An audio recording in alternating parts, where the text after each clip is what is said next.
موعظه امروزه در مسائل روزه، یعنی که مسئله های فقهی، اون مسئله هایی که در باب ماه شریف رمضان و روزه متعلقتی دارد، چی روزه را میشکند، چی درست است چی نادرست است، از مکروه و مفسد و حرام انشاءالله تا وقت نماز صحبت میکنیم. پیامبر بزرگ اسلام رسول اکرم صلی الله علیه و سلم فرمودند که هر کس روزه ماه رمضان را خاص برای خشنودی و رضای پروردگار به اراده ثواب بگیرد، تمام گناهان پیشین آن بخشیده می شود. و نیز فرمودند که بوی دهن روزدار در قیامت از مشک و عنبر محبوب تر است در پیشگاه پروردگار. در دیگر روایت آمده است که در روز قیامت برای روزداران سفره پهن می شود و آنها از آن می خورند و می نوشند، و حال این که اشخاص در انتظار حساب و کتاب خواهند بود و خواهند گفت که اینها کیستند که می خورند و می نوشند و ما در انتظاری به سر می بریم؟ جواب می شنوند که اینها برای خدا روزه گرفتند و شما روزه را خوردید. روزه یکی از ارکان دین مبین اسلام و ترک آن گناه کبیره می باشد. البته که روزه با آیت قرآن ثابت شده است که جمعه گذشته موعظه در باب فضیلت روزه بود. این کار کننده فرضیت روزه از دین بیدین می شود، چون که یعنی که با آیت قرآن ثابت شده است. خب مسئله ها. خب روزه نفل، روزه چند نمود می شود؟ که روزه نفل که مثلا بعضی ها می گیرند در ماه رجب یا ماه شعبان یا روزهای دوشنبه و پنجشنبه عادت دارند. دیگر هست روزه نذر. نذر حکمش واجب است. نذر میکند که مثلا فلان کاری من اگر برار بگیرد 2 روز روزه میگیرم یا 3 روز روزه میگیرم. یا نذر میکند که اگر فلان مثلا از کسلی من شفا بیابد، یا که مثلا فرزندم از راه دور از سفر بگردد، خالصا لله 2 یا 3 روز روزه میگیریم. ایره روزه نذر میگن. نذر روزه هم میشود، نماز هم میشود. یا نذر میکند که اگر فلان کاری من مشکلاتی ما آسان شود 2 رکعت نماز میخونم یا 10 رکعت نماز میخونم، یا چندی که بگه. چنانچه حضرت عایشه صدیقه نظر کردگی بودن که اگر فتح مکه شود گفت من 2 رکعت نماز در خانه کعبه میخونم. رسول اکرم بعدی که فتح مکه شد از دست عایشه صدیقه مادرمان گرفت، آمد به درون حتیم داخل شدند. حضرت عایشه صدیقه 2 رکعت نمازی نظر کردگیش خوندند. یا نماز یا روزه یا که صدقات میگه اگر فلان کارم برار بگیره یا بیماریام شفا بیابد 1 گوسفند نظر میکنم، یا که فلان مقدار مبلغ صدقه میکنم. وقتی که انسان نظر کرد اون واجب میشود، حکمش واجب است که حتما او را بجا بیاره. روزه نظرم از همین قبیل است.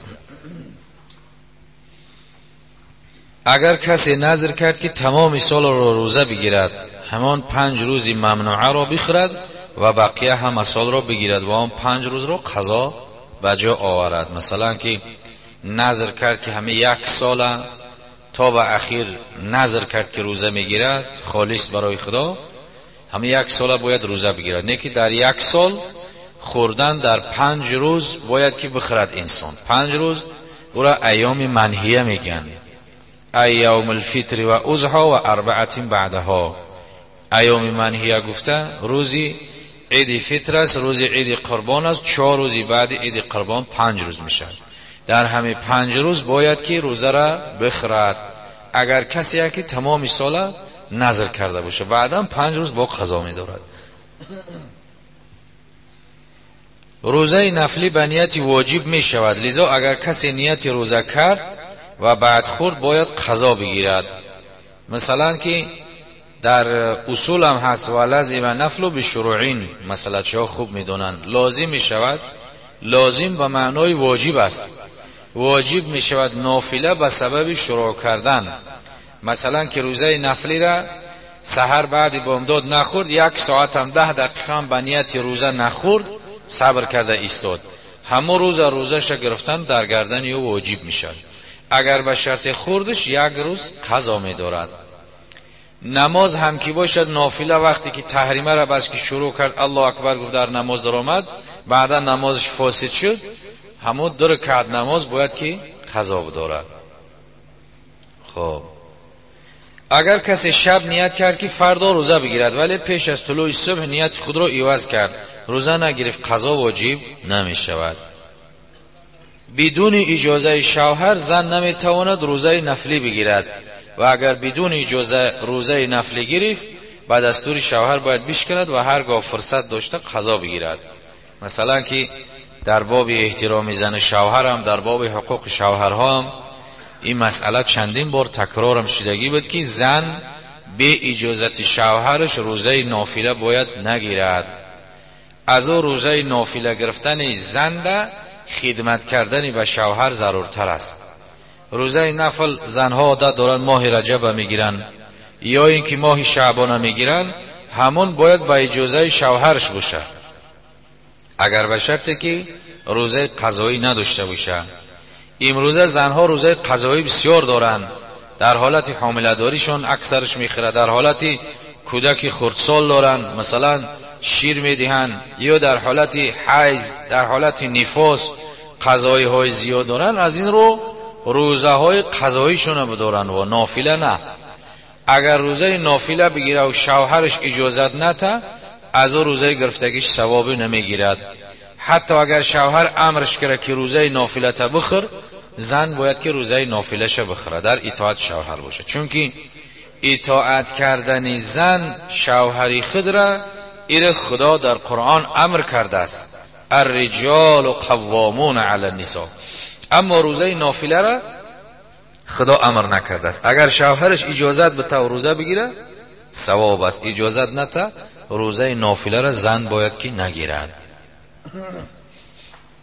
از اون روزه نافله که مادرها میگیرن یا خواهرها میگیرن یا که مثلا همسرای ما و شما میگیرن، ماه رجب میکوان، ماه شعبان میکوان، ما از همه منبر رسول خدا با اونها از روی قانون اسلام و از روی حقیقت میگوییم بشنون.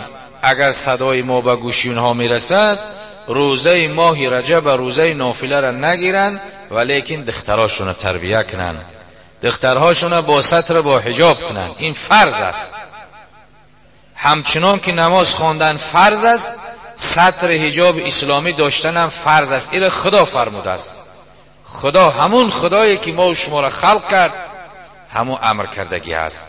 او روزه نافله نه، روزه نافله شو ماه رجب بخور، ماه شعبان بخور، اما دختر تا تربیه بکه که با ستر حجاب باشد، بی شرم نباشد، بی حیا نباشد. اگر مادر فساد شد جهان فساد می شود. مرد نه، زن فساد شد جهان فساد می شود، زن فساد شد جامعه فساد می شود، چون که همه از زن به دنیا میاد تولد می شود. دخترها هم از زن تولد می شوند، پسرها هم از زن تولد می شوند. اگر مادر فساد شد همه جهان فساد می شود. اگر مادرها عفیفه و پاکدامنی با علم باشند، همه جهان گلزار می شود. همه وابستگی به زنها است. از این رو روزه ماه رجب شعبان و روزه دیگر نگیرین، دختراتون تربیه کنین، پسراتون تربیه کنین، آداب تعلیم با اونها بتین، مهمون قبول کردنش با اون نشان بدهین. خب یک معامله بین پدر و پسر با اون نشان بدهین که پدر در خانه درآمد به فرزندش مادر تعلیم بده که از جد بخیز، احترامی رو به جا بیار. در وقتی از پیش پدر و مادر برآمدن پشتناکی باید ببرای. این آداب اسلام است، آداب قرآن است. اما افسوس که در این سالهای اخیر ما از این دور شدیم، از مدنیت دور شدیم، از معرفت دور شدیم. ما فقط به چیزهای بیهوده شد. حتی که فرزند در پیش پدر و مادر حقوقی گپ زدن ندارد، مادامی که پدر و مادر به او اجازه ندهد. از در آمدن در پیش او باید بخیزد، در برآمدن باید که پشتناکی ببراید. به هر کجا که سفر کرد حتما دعای پدر و مادر را گرفته بعد به سفر ببراید. انشاءالله که او خیلی فرزند در کسب و کارش و در عمرش و در فرزنداش و در همه خاندانش برکات می‌یابد. قانون اسلام همین است. انا برای همین مادرها روزه نفلی نگیرن، اما دخترها و پسرهاشون رو تعلیم تربیت بکنن، خدمت شوهر بکنن. خدمت شوهر کردن خدا فرمود. رسول اکرم صلی الله علیه وسلم فرمود اگر امر میشدم من این که غیر از خدا دیگر کس سجده کنن، رسول خدا گفت امر میکردم که زنهای امتی من شوهرهای خود را سجده کنن. از بزرگی حقوق شوهر، اینها از اون روزه نفلی و زنده دیده ضرورتر هستند. این روزه نافله بده کن. اگر برای شخصی مهمان آمد یا کسی دعوت کرد او را، خب اگر نرود ناراحتی پیش می آید، به این دو واسطه شکستن روزه نفلی جایز است. مثلا که روزه نفل گرفتگی بود، خب یک مهمان خانش آمد، اولئی لا یستحی ضیفه، یک مهمان خانش آمد، اگر صاحب خانه طعام نخورد او مهمان در خجالت می شود. به همین خاطر روزه نفل گرفتگی باشد، روزش به همراهی مهمان هم صاحب خانه بخورد، هم ثواب روزه میگیرد هم ثواب عزت مهمان به جا می آید. اما یک روز دیگر قضا می دارد، همین روز خوردگیش. یا اینکه به یک جای دعوتش کردن در اوج ضیافتی هست، این روزه نافله دارد. در این صورت هم اگر که نخره او صاحب خانه خجالت می شود. البته صاحب خانه خجالت می شود که مگر یگان مقصد بدبختی دارم که نانی مرا این نمیخورد گفته، به همین خاطر روزش بخورد، روزه نافله باشد، بعداً یک روز قضا بدارد. این در حق روزه نفل هست. اما روزه قضایی داشته باشه، کفارت داشته باشه، نظر داشته باشه، در این حالتها روزش باید که نخورد. روز 10 محرم روزه گرفتن مستحب است. در حدیث آمده است که به حرمت روز 10 محرم خداوند متعال گناهان صغیره 1 ساله را معاف می نماید. و همچنین روز 9 ذوالحجه مستحب است. اگر از اول ذوالحجه تا 9 بگیرد بهتر است. ذوالحجه، ماه ذوالحجه، 10 ذوالحجه روز عید است. 10 ذوالحجه عید قربان است. همو عید قربان ماه ذوالحجه را یک روز پیش از عید روزه بگیری بهتر ثواب است. اما همین 10 روزه، 9 روز از 1 ذوالحجه تا 9 روزه بگیری بسیار فضل درجه بلند دارد، ثوابش بسیار است. اما 10 ماه محرم که روز عاشورا است، او روز هم روزه داشتن ثوابش بسیار است. اگر کسی که همو 1 روز روزه بدارد 1 ساله گناه صغیره او بخشیده می شود. این چنین روزه 15 شعبان، شب برات میگن که در شب برات شبش زنده میدارن، روزش روزه میگیرن، اینم ثواب است. 6 روزی بعد از عید رمضان، 6 روزی از ماه شوال هم روزه نفلی از دیگر نوافل های بهتر است. باز روزی 13 14 15 هر ماه ایره ایام بیض میگن. این هم روزه گرفتن فضیلت بسیار دارد که رسول اکرم صلی الله علیه وسلم همین روزها را میگرفتن. روزهای خب 13 14 15 ایام بیض میگن که در زمان آدم علیه السلام همین خیلی روزه میگرفتن اونها. روزهای دوشنبه و پنجشنبه دارای ثواب زیاد است. اگر روزی دوشنبه و پنجشنبه بر دوام دائمی عادت کنه روزه بگیره، این سنت رسول اکرم صلی الله علیه وسلم بجا میاد. چون که رسول اکرم روزهای دوشنبه و پنجشنبه در یک هفته 2 روز روزه میگیره. دیگر سببش در حدیث های صحیح در ریاض الصالحین هم، حدیث های بخاری و مسلم هم آمدگی هست که روز دوشنبه و پنجشنبه نامه اعمال چند روزه کرده انسان به بالا می رود. مثلا روز یکشنبه، خب روزی مثلا سه شنبه چهارشنبه عمل کرد، روز پنجشنبه عملی کردگیش همه او دیلا و دفتر می شود و به بالا می رود. روزهای دوشنبه و پنجشنبه در همه وقتی که فرشته اعمال آمده اعمالی همون چند روزه کردگی را او برداشته به بالا میبرد. رسول اکرم گفت که بهتر همین است، من میخواهم که اعمال مرا به بالا برانه، در حالی که در اخیرش بنویسن که روزدار است. روزدار است. اگر کسی روزی دوشنبه و پنجشنبه هم عادت کنه، این بسیار اجر و ثواب بی اندازه دارد. اما روز جمعه را تنها گرفتن مکروه است. در حدیث هم آمدگی بود که ام المؤمنین ازواج مطهرات یکی از زنهای پیغمبر روزه گرفتگی بود روز جمعه را. رسول اکرم گفت که برای چی نمیخوری؟ گفت یا رسول الله روزدار هستم.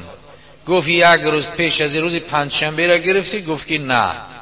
گفت روز شنبه را روزه میگیری؟ گفت نه. گفت که بخورش، افطاری، امرش کرد که روزه تا بخور. یعنی روز جمعه را تنها روزه گرفتن مکروه است، در حدیث ها ثابت شدگی هست. اگر شخص روزدار به فراموشی چیزی خورد یا نوشید یا جما کرد، روزه فاسد نمیشد اگرچه مکررن این اعمال را انجام دهد. در دوام روزه فراموشانه خورد یا نوشید یا بزن همخوابگی کرد، به خاطرش روزه و رمضان نزد، بعداً به خاطرش که بزنه، به روزه او یگان ضرری ندارد، روزش درست و جایز است. اگر کسی را دید که به فراموشی میخورد یا مینوشد، اگر آن شخص قوی الجثه باشد به یاد آوردنش واجب است. اگر ضعیف است که به واسطه روزه گرفتن اذیت می شود، به یادش نیاورد و بگذارد که بخورد. مثلا یک آدم دیدی که در ماه رمضان روزدار است، فراموش کرده روزش خورده ایستاده است، در این حالت او را واجب است که منعش کنی، بگوی که مرد تو روزدار هستی، او نخوره، در حالتی که قوی الجثه باشه، با قوت باشه، جوان باشد. اما اگر کهنسال باشه او را خبرش نده بهتر است. به فراموشی ارکنی و خوری هست، هر دو تا را هنی و مری میگن. به فراموشی ارکنی یعنی جما کنه یا خوری یا که یگان چیزی بخوره. خب هست هر دو تا را هنی و مری که هر دو تا را خوش و گوارا هست، یعنی بر روزه تی یگان ضرری نداره. دیگر مسئله که در روزه استعمال سرمه و روغن به سر و صورت بویدن خوشبویی ها جایز است، اگرچه بعد از استعمال رنگ سرمه از آب اخلاط از حلق بیرون می آید مشاهده شود که مثلا در ماه شریف رمضان زنها باشن زینت هایی که مثلا میکنن برای شوهرهاشون سرمه میکشن یا اسمه میکشن، یا جایز هستند. این بر روزه یگان منافعی ندارد. خب و یا اینکه یگان خوشبویی استفاده کند، اینها ضرر ندارند. خب یا رنگ یا روغن بمالد. روغن مالیدن خیلی در زمان پیش را حاضره، مثلا کریم، یگان کریم استفاده کنه، یگان مز بشکه در پوست بدنش، اینها جایز هستند، بر روزه او یگان خللی ندارد. اگر به حلق روزدار مگس یا دود یا غبار رفت، روزه فاسد نمی شود. و اگر قصداً این کارو بیمه فاسد می شود، که مثلا گاه می شود که یکی در دهن یا حلقش یا بنیش یک پشه خور زده میدره می رود، این بر روزش ضرری نداره، به شرط قصداً نباشد. یا غبار یا دود به شرطی که اگر در نفسش برود ضرر نداره. لیکن دود و خوشبویی ها فرق دارند. همه خوشبویی همه دود یک خیل نیستند. مثلا عنبر یک خوشبو هسته و غیر را دود کرد و در نزد خود گذاشت، از بویدن آن روزه فاسد می شود. همچنین از کشیدن قلیان و انداختن نسوار. این چنین مثلا بوی عنبر باشه، اگر او یک نمود طعم داره که وقتی که نفس کشید به درونش یک نمود طعمی میگذرد، این روزه را فاسد میکند. یا اینکه نس در روز بکشه، اگر روزش فاسد میشه، روزش باطل میشود، میشکنه.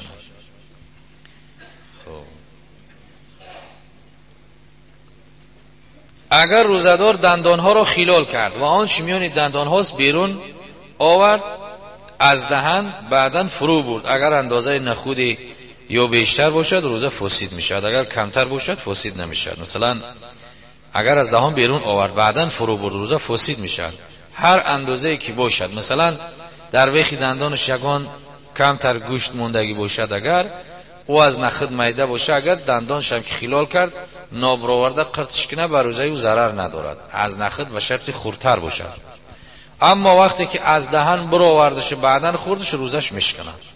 هر چقدر کم هم که باشه خردترین هم که باشد وقتی که از دهن برآورده دیگه بار داخلش کرد در این صورت روزش میشکنه.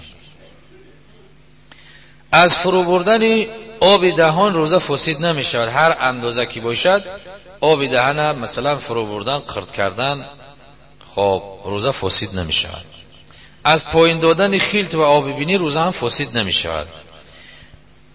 در وقت غرغره کردن آب پایین رفت و روزه هم در یاد بود روزه فاسد میشود، ولی در این مورد قضا واجب است، نه کفاره که مثلا غرغره کرده اندکی خب خطااً رفت، در این صورت یک روز قضا میداره، کفاره واجب نمیشه. اگر برای شخصی روزدار به خود قی می آورد روزه فاسد نمیشد. مثلا دلشوراک شود خودش به شرطی که به پرتای قی کنه روزه او فاسد نمیشود، کم باشد یا زیاد. اگر قصدن قی کرد، قصدن مثلا انگشت خودش در حلقش انداخت، قصدن قی کرد، در این صورت اگر کم باشد روزه فاسد نمیشود. اگر پریدهان باشد روزش فاسد میشود. یک روز قضا میدارد، کفاره واجب نیست. خب کفاره فقط به شکستن روزه ماه رمضان واجب میشود، نه غیر رمضان که کفارت مثلا که 2 ماه کفارت روزه هست، در دوام روز خورد یا نوشید یا جما کرد، قصدن باشد دانسته بکنه، اگر 2 ماه یک روز قضا میداره، 2 ماه دیگر کفارت میتید. بعد از رمضان 2 ماه پای در پای شرط است، پای در پای شرط است. اگر به شرطی که 58 روز روزه بگیره و 59 روز شب بخوره، اگر 58 روز گرفتگیش باطل میشه. 59 روزه بگیره همش باطل هستند، روزهای گرفتگیش بیکار میشود. 2 ماه پای در پای شرط است که روزه بداره. البته کفارت یک بنده آزاد کردن است، در زمان ما غلام نیست که رو آزاد کنیم. 60 مسکین طعام دادن، مسکین هم در زمان ما الحمدلله نیست. مسکین ای من لا شیء له، مسکین کی است؟ مسکین کسی رو میگن که هیچ چیزی نداره، نه خانه، نه در، نه پول، نه خوراکه، یک روزه شده هیچی نداره. این خیلی مسکین ها در زمان ما نیستن، برای همین غلام نیست، مسکین نیست، همون 2 ماه پای در پای روزه گرفتن کفارت روزه میشه. اگر کسی در حالت روزه ناس ریخت یا در گوش روغن بادام نمود یا در مقعد شیاف نهاد، در همه صورتها روزه فاسد میشد، ولی قضا لازم است نه کفاره. اگر در گوش آب ریخت روزه فاسد نمیشود. یعنی کفارت فقط در ماه رمضان است. اگر روزه قضاییش بخوره یا روزه نفل بخوره یا روزه نذر بخوره، در اینها کفارت لازم نمیشود. اگر دهان خونی شد و به آب دهان فرو برد، اگر خون غالب است و مزه آن را معلوم کرد، روزه فاسد است و باید قضا به جا بیاورد. اگر خون غالب نبود و مزه آن را معلوم نکرد، روزه فاسد نمی شود. چشیدن غذا بدون فرو بردن روزه را فاسد نمی کند، البته بدون ضرورت نکردنش بهتر است. نمک و سرکه که از دهان بچشید روزه باقی است گر فرو نکشید. میگفت که اگر به شرطی که طعام برای چشیدنش باشه، مثلا آشخانچی باشه، آشپز باشه، در این صورتها چشیدن او جایز است، چون که همو طعام همو شور نیاید یا بی نمک نیاید. یا که برای زنهای اجازت است که شوهراشون مثلا فعل درش داره، غلیظ هستن، میزنن، دشنو میکنن، اوقات شورای بی نمک گفته، برای زنها جایز است که همو طعام فقط همو را میچشه و بعداً توف میکنه دوره، او را فرو نبرد که فروش بره روزش میشکنه، به همینا جایز است. اما نچشیدن بهتر است. همون مقداری که دلش گواهی میته همون مقدار نمک با اندازه نچشه بهتر است. نیکی اگر بچشه جایزه، درسته. نرم کردن غذا برای بچه به وسیله دهان در صورت عذر جایز است و بدون عذر مکروه است.